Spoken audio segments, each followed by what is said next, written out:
thank you everyone for coming. Welcome to King. I'm very happy to have you all here, to have a big turnout.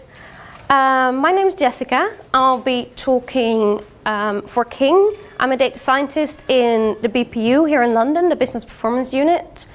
I'll give a quick introduction to King. We make mobile games. We started on Canvas, but right now we focus mainly on mobile. We do casual games mostly. Most of you will have heard of Candy Crush, which is still our biggest franchise, which is made in Stockholm. What we do here in London is called Farm Hero Saga. Very similar type of game, slightly different mechanics, but also a very casual game. The third franchise we have is Bubble Witch. We just have released Bubble Witch 3, and that's doing very well as well. We have studios all over the world, in Europe and in the US as well. Our biggest studios are London and Stockholm. We have about 2,000 employees. This is a bit outdated, but I think we're more or less around 2,000 still. And just to give you an idea of the kind of games we make, these are two of the games that we make here in London studio. The left one is Farm Hero Saga, and the right one is a follow-up of that, which is called Farm Hero Super Saga. And if you look here, they kind of all have the same sort of structure, whereas individual levels, these levels are all about a minute, maybe 2 minutes long, and it's just like a linear progression. You just go through all these levels. In this one we have almost 1,000 levels, and in this one we have already over 2,000 levels, and we still have very active players, so that's quite exciting. So my name is Jessica. I have a background in econometrics, and I've been working at King for about 2.5 years now, and I'm going to be talking about selection bias today. The aim of the talk is to kind of give you an idea how frequently selection bias can pop up in your analyses and how difficult it is to spot sometimes. So I want to basically make you a bit aware of the different type of problems that you encounter or that you could encounter in your analyses, so that it kind of makes you think about these things next time you do an experiment or you run an analysis. So that's kind of what I hope that you guys take away from this. I'm going to start with some theory on selection bias. I've identified the four main, the most common, I guess, types of selection bias, how they occur in different settings, and what you should remember about them. Then I'll give an example, which was basically my first encounter with selection bias in an analysis here on Farm Hero Saga, to kind of give you an idea of how it can pop up in your analyses and how hidden it can be sometimes. And then I'll finish off with a takeaway. If you remember anything from this presentation, let it be the last slide with the takeaways. So, to kind of start off this presentation a bit lightly, I put a short comic on here. It's a bit outdated. It's about telephone surveys, but it applies just as well to online surveys. As a data scientist, we would very much like our data sets to look like this. The entire pie is very nice. Everyone in our data set is completely honest, and we have a nice representative sample, and our data is very nice. That doesn't really happen. The first thing that we encounter in surveys is measurement error. That means that some people are simply not honest in the answers that they give. You can kind of try to accommodate for that. You can try to give people an incentive to answer truthfully, to ensure anonymity, these kind of things, but it will never be 100% right. So that's the first problem. The problem that I'm going to talk about, though, is selection bias. So there's this big gray sort of slice of the pie, which are the people who pretend not to be home, or in the case of online surveys, for some other reason, don't fill out your survey. And these are the people that you really want to have in your sample, because that would make your sample representative. However, they decide not to participate, so they're not in your sample, and these people can kind of skew your data set. You're your sample might not be representative anymore of the population that you're trying to investigate. So that is the problem that is called selection bias. So like I said, there are 4 types of selection bias that we're going to discuss today. First one is sampling bias. This is a small quote that illustrates it. About this new tax plan, I'd like to volunteer to be in the control group. So most data scientists, it's very clear that this is not a good way to conduct an experiment. If you let people choose in which group they want to be, your sample is not going to be representative and you're going to get skewed results. Very clear. I'm going to give some more examples later. Second one is time interval bias. If you want a happy ending, that depends, of course, on where you stop the story. Here, this one has one very clear message. Don't stop your test too early. You need to have enough people in your sample. You need to take into account things like novelty effect. Depending on where you stop your story, you can kind of influence what your result is going to be, and that's obviously something that we don't want. Third one is the attrition bias. Excellent health statistics, smokers are less likely to die of age-related illness. Again, quite clear, smokers are very likely not to reach that age, so they're not going to be in your sample. That's a problem there. And the last one, stock up on the nappies and baby wipes if your name features on this list. So what this is, some people might have seen this going around on Facebook, where there's these lists that say, if your name is on this list, you're going to have a baby in 2018. Yeah, that doesn't seem quite right. What was going on with those lists is that they actually looked at what is the most common age to get a baby, which is about 27, 28. And what is the most common name for girls that are right now about 27, 28. And that's how they created that list. Obviously, your name is not really causing you to have a baby. That's your age, which is the underlying factor. So that's a susceptibility bias, which we're going to discuss a bit later. So we're going to start with the sampling bias. Here's a Wikipedia definition. Sampling bias is systematic error due to a non-random sample of a population, causing some members of the population to be less likely to be included than others. So that's quite clear, I think. There is a very funny example about Abraham Wold, who was in charge of fortifying planes that came back from battle during World War II. And what his predecessor did, he looked at all the planes that came back. He looked at, where do these planes have damage? Let's say these planes all had damage on their left wing. And he said, okay, well, let's fortify the left wing. That didn't have any effect. What Abraham Wold said, let's look at where these planes don't have damage. Where they don't have damage, that's where we're going to fortify them. That seems counterintuitive, but actually what was happening here is that there's a lot more planes that left for battle and never came back. And these are the planes that needed to be fortified. So if a plane came back without damage in the right wing, that means that this plane, the planes that do have damage in the right wing, must have gone down. So this is where we need to fortify them. So that is not representative sample because you're not including all the planes, you're only including planes that returned. Another funny example is about the 1948 presidential election. Everyone thought that Truman was going to win. Am I saying this the right way around?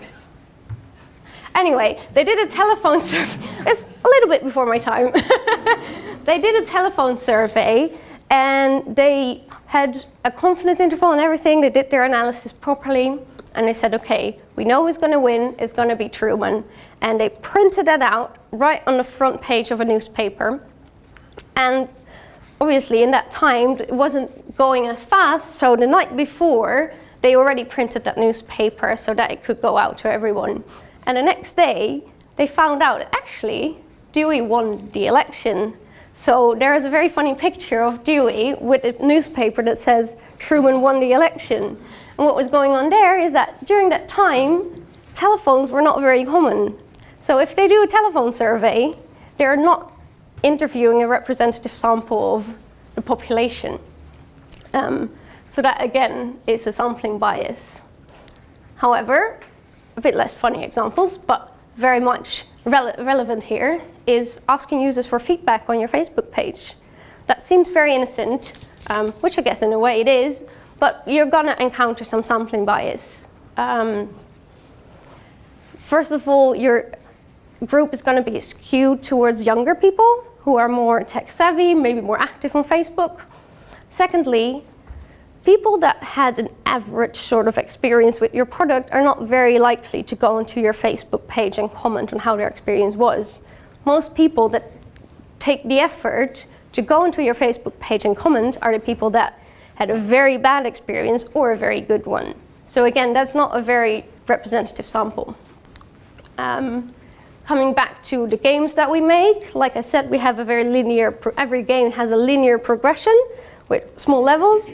And if we say, okay, we want to roll out a feature, let's test it on a sample of our players, and we're gonna test it on players that have reached at least level 1,000. That's gonna be a problem, because if players have reached level 1,000, that means that they must be very engaged, maybe they even paid in the game. So that's not very representative of the people in the entirety of the game. I put a funny strip there. I'm gonna take a sip of water while you read.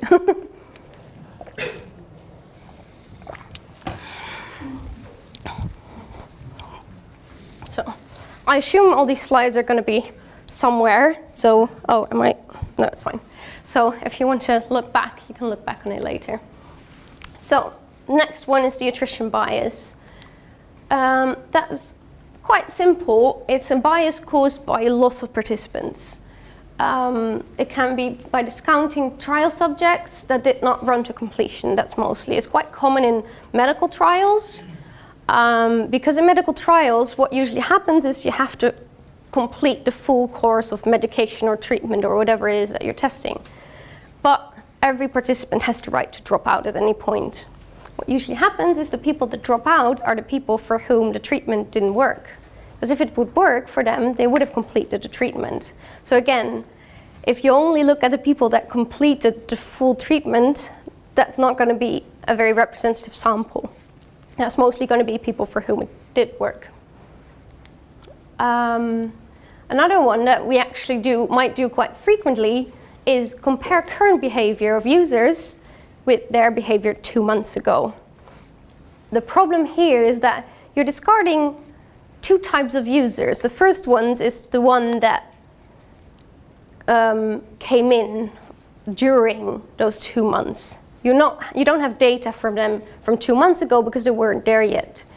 The other type of users that we're going to discard is the users that churned during the 2 months.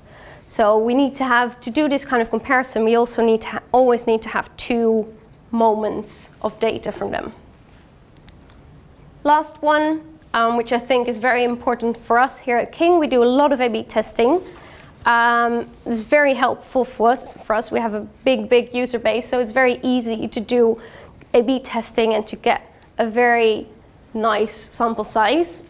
But one of the problems sometimes that we have is we do our analysis, and before the A/B test we calculate how many people do we need in our sample. Once we get that amount of people, we stop assigning people. And what happens there, if we keep looking at the A/B tests, over time, people are going to churn out of the groups, right? And if your treatment is working properly, people are going to churn out of the control group much faster than they're going to churn out of the treatment group. And again, that's not a fair comparison. And the further you move over time, the stronger that difference is going to be between control and treatment. Thirdly, time interval bias. This is a very simple one. It's basically early termination of a trial at a time when its results support a desired conclusion or reach an extreme value. It's very attractive to kind of, when you're doing an experiment, you kind of peek a little bit at the results, and at some point you say, oh, this looks good, we have a significant uplift now. It's done, let's stop the test, let's roll out the feature, all good. That might be, for example, a novelty effect. you're not sure when you introduce a new feature if the effect that you see in the beginning is going to last until the very end. What can also happen is the other way around. You look at your test results and you think, ooh, that was a very negative uplift. We want to stop this test directly, and we don't want to continue with this because we're afraid that we're going to hurt our user base. But if you don't have enough participants in your experiment yet, that might just be noise that you're looking at. So those two are very important to think about. I'm going to skip over this. You can read it later. The last one is the susceptibility bias. And like I said, there's very common in medical trials. And it's basically when the groups being compared are not equally susceptible to the outcome of interest for reasons other than the reason on the study. And that's very important. What you have usually is you have your exposure of interest, which is the independent variable basically that you're looking at. And then this is from a medical trial, so it says here disease, but it can be any kind of dependent variable that you look at. And you want to see how does this exposure of interest influence the outcome, the disease. And you might find some sort of correlation here and you think, oh, that's interesting, that looks good. But what is actually happening here is that there's a third factor, which is a true risk factor. And that might kind of trouble your results. This might actually be the factor that is influencing your outcome, but because it's correlating with your exposure of interest, you might draw the wrong conclusion there, and that's what's called the susceptibility bias. Like I said, it's very common in medical research. This is a funny example that I'm going to skip over for time. So let's come back to the games that we make. This is Farm Hero Saga. And like I said, it's a linear progression of a lot of levels. Right now we have 2,080 levels. I made this screenshot this afternoon. But we're always making new levels. It's a continuous sort of cycle of releasing new levels. About every 2 weeks, more or less, we release new levels, and then our players can continue again. So what happens is that there's people that are sitting here at this last level waiting for new levels. And those are the very interesting people to us because they're very valuable. These are people that are extremely engaged, likely have paid in our game as well, sometimes a lot. So these are very valuable players to us, and we are very interested in their behavior and making sure that they stick with our game. And that's where my example is going to be about. So I called it end of game analysis because it's like at the very end of our linear progression. And what we want to know is, did the engagement of these very valuable end of game players, did it decrease over time? That was a question that our level designers asked. They were a bit worried, so they asked me, okay, do you want to have a look at that? So I did. So we measured engagement by number of days played per week and a number of game rounds played per active day. 2 measures of engagement to make sure that we get really good results. And I made a data set containing of all users that have played one of the last 30 levels. So it's important to keep in mind we're only looking at last 30 levels. Since the start of 2017, this is a bit of an old analysis. We include all users from the week in which they first play one of these levels. So that means that you can enter the data set halfway through the period if you only then start playing one of these last levels. We keep monitoring the users once they're in the data set, even if, like I said, we keep releasing new levels, so this last 30 levels is not a fixed set of levels, it kind of shifts every time we release new levels. So even if people fall behind, we keep monitoring them. We're interested in these people anyway. The only reason we might stop monitoring users is when they start to be inactive. I set a deadline here of 2 weeks. If they've been inactive for 2 weeks, we exclude them from the second week, just to make sure that we're not going to bias the results. So that's what I've been doing. And this is what I saw for the first measure of engagement. So on the x-axis, we see the week of the year 2017. And on the y-axis, average days played per week. It's not very interesting what the exact numbers are, but look at the trend here. It's relatively flat. Some might argue that there's a little bit of a decrease here, but it looks quite good. We were quite happy with this. But then there was a second engagement measure, and that one looked like this. We were not so happy with that. Again, weeks of the year on the x-axis, average number of game rounds played per day on the y. And you see quite a clear decrease here, which is not what we want to see. We want these players to keep playing stable, preferably going up, but you know, we're happy with stable. So, and we saw this decrease and we thought, that is a bit weird. We need to look deeper into, because this is not what we want to see. So I did some slicing, I looked at different segments of users, I looked at all different things. And what I did is, okay, so as I explained earlier, people can enter the data set at any point, right? So there's these different sort of cohorts of users based on the week that they enter the data set.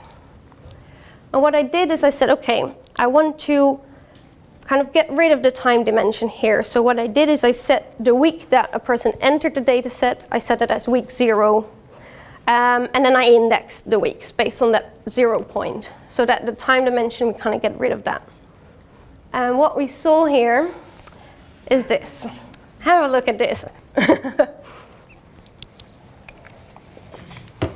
What you see here is on the x-axis, the week since, this is what end of game. So the week since entering the data set, basically. This is week 0. We included some data from before they entered the data set and some data from after they entered the data set.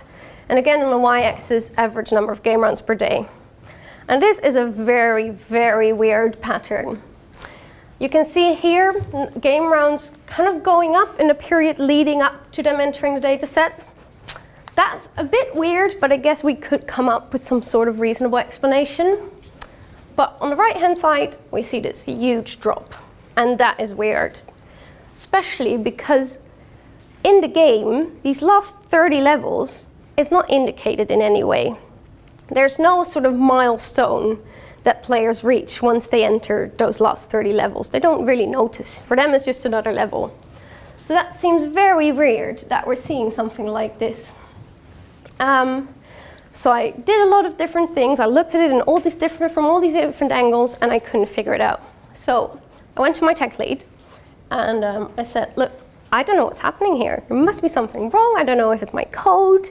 Am I looking at the wrong data? I'm not sure. And he said, you know, I think you might be suffering from a selection bias. And I didn't know. I didn't understand how a selection bias could enter here. And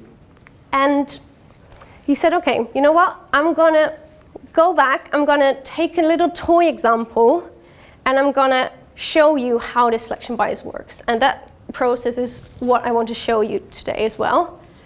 So he did some simulations. We had this sort of toy example, right? So we had 10,000 users playing 2 levels a day, very simple. Every level had a win chance of 50% for 10,000 days in a row. With very simple probability theory, you can see that on average, each user will win 1 level a day, right? So we pick a moment to start monitoring the user's daily wins. And this is where we start separating the data set. We do one group of 10,000 users according to one scenario, and the other one according to another scenario. And then we look at the average number of wins of these users. So first scenario, this one is meant to mimic the situation of my analysis. Start monitoring when players hit a specific target. We said, okay, let's look at accumulated wins. Every day we monitor them, and we count and we sum up all their wins. Once their accumulated wins hits 100, we start monitoring them. Arbitrary target can be anything. Second scenario is a very random scenario. We just pick a moment in time, completely random, and then we start monitoring these users. So those are the 2 scenarios that we have. So as I said, with these variables, we expect every user to win on average 1 level a day, right? And if we start monitoring at a random point, that is exactly what we see. This is not a very exciting graph. On the x-axis, you see the number of days since you start monitoring the user, and on the y-axis, you see the mean wins per day. Again, here's the nice one line, and it sort of fluctuates around that as expected. However, if we start monitoring these users once their wins, accumulated wins, hits 100, this is what we see. We see on day 0, you have this spike and it goes up to 1.5. And this looks pretty much like what I saw in my analysis, right? So what is going on here? All we know is that on day 0, the user hits 100 accumulated wins. Is there anything else that we know about these users? Well, yeah, there kind of is, because what we do know is that this user hit 100 on day 0. He did not hit 100 on day minus 1, because then he would have been included there. So he must have had at least one win on this day. Otherwise, he wouldn't have been included in a data set. So we know that he had at least 1 or 2 wins, which means that actually the expected wins of day 0 is not 1, but it is 1.5, because we already know that he won at least one level. Second level has a probability of 50%, so expected wins is 1.5, and that is the probability that's kind of behind that sort of weird spike that we saw. Now there's another thing going on here, which makes it even more interesting, which is here this sort of upward trend leading up to moment 0, right? Here we don't see that. We just see a spike at 0 and it goes straight back. And here is again, on day minus 1, it's just 1, as expected. So remember the situation here, because when in our game we release levels on a bi-weekly basis, so that means that this target that we have of the last 30 levels is not a fixed target. It's a moving target, and that complicates the picture a little bit. So we again did some simulations. I'm not going to go into the whole probabilistic background. We did some simulations. Again, if we start monitoring at a random point, you see exactly what we expect. However, when you start monitoring when the user hits the right now moving target, this is what you see. And this is exactly what we saw in the analysis. And to me, that was very striking, that actually with such a very simple toy example, we can exactly mimic what I saw in my analysis. And the reason that I was so striked, so amazed by this, is that initially, if we go back a little bit, oh, this might not have been the best. So initially, this is what we saw. And this kind of looked like a normal decrease, right? If you see this graph, you wouldn't necessarily think, oh, there must be something wrong here. Only when I saw this graph, I realized that, oh, there is something wrong here. So that's why I'm saying that it can be very hidden, and it's very important to just think about these types of biases when you're setting up an experiment or doing an analysis, because sometimes you can't really see them, and they can influence your analysis without you being aware. Let's go all the way. So, the takeaway for today, very simple, watch out. If you do an experiment or you do an analysis, selection biases are hiding in every corner. It's very funny, since I've done this analysis and I've done this presentation, I've become much more aware, and I've seen how often it actually happens. Once you're more aware, you can see, oh, actually this, oh, that, and it happens quite often. So, then there's the 4 types of common selection biases to watch out for. Sampling bias, very simple, always ensure random sampling. If you have a lot of users, that is easy. If you have not so many users, it's a little bit more difficult, but try to always ensure random sampling. The attrition bias, make sure you look at all participants. Don't discard the users that have dropped out, because they might be the ones that are actually the most interesting to you. Time interval bias, make sure you do not stop your test too early. The way you can do this is do some power analysis before you set up your test, so that you kind of know how many participants you need, and you only stop the test when you have enough participants. The last one, susceptibility bias, look out for hidden factors. If you see a sort of correlation between two variables, make sure that this is actually, the one is actually causing the other, and that there is no underlying factor that is causing your results. Yeah, that's all. Thank you so much.